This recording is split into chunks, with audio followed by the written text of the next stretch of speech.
ভিডিওটা শুধুমাত্র বিনোদনের উদ্দেশ্যে তৈরি, তাই সিরিয়াস না নিয়ে ভিডিওটার মজা নাও। লকেট যাচ্ছে ভোট প্রচারে সাথে বুম্বা দা। লকেট যাচ্ছে ভোট প্রচারে সাথে বুম্বা দা। লকেটের সাথে বুম্বাকে দেখে রচনা হয়ে গেছে হা। এই মেয়েটাকে তো আগে কখনো এই অঞ্চলে দেখিনি। আরে বুম্বা দা, তুমি রচনা দিদিকে আগে দেখবে কি করে?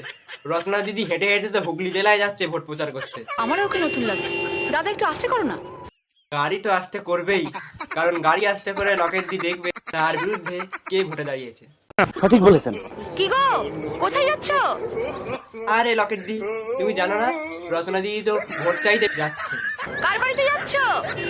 রচনা দিদি তো পার্টি অফিসে যাচ্ছে, আবার কোথায় যাবে? শুনতে পাচ্ছ? আরে বোবা বোধহয়, কানে কালা। আরে বুম্বাদা আর লকেট দি, রচনা দিদি শুনবে কি করে? রচনা দিদি তো পার্টি অফিসে যাচ্ছে, এখন রচনা দিদির অনেক তাড়া আছে। যাই হোক রচনা দি, তুমি তাড়াহুড়ো করে পার্টি অফিসে যাচ্ছ ঠিকই, কিন্তু আমার মনে হয় তুমি এবার ভোটে জিতবে না। আমার মনে হয় তুমি এবার ভোটে জিতবে না। এবার রচনা দিদি ছুরি বের করেছে, ভোটে তাকে জিততেই হবে, তাই দিদি বুম্বাদা লকেট দিকে মেরে দেবে। সেই ভয়ে লকেট দি আর বুম্বাদা গাড়ি নিয়ে পালিয়ে যাচ্ছে।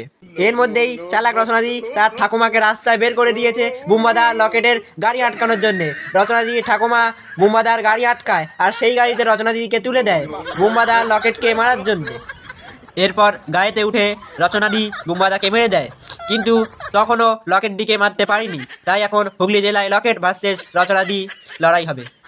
বাই দা ওয়ে, লকেট আর রচনা লড়ুক, আর তোমরা কমেন্ট করে জানাও যে ভিডিওটা কেমন হয়েছে। ভিডিওটা ভালো লাগলে লাইক কমেন্ট শেয়ার করবে, চ্যানেল নতুন হলে সাবস্ক্রাইব করে দেবে।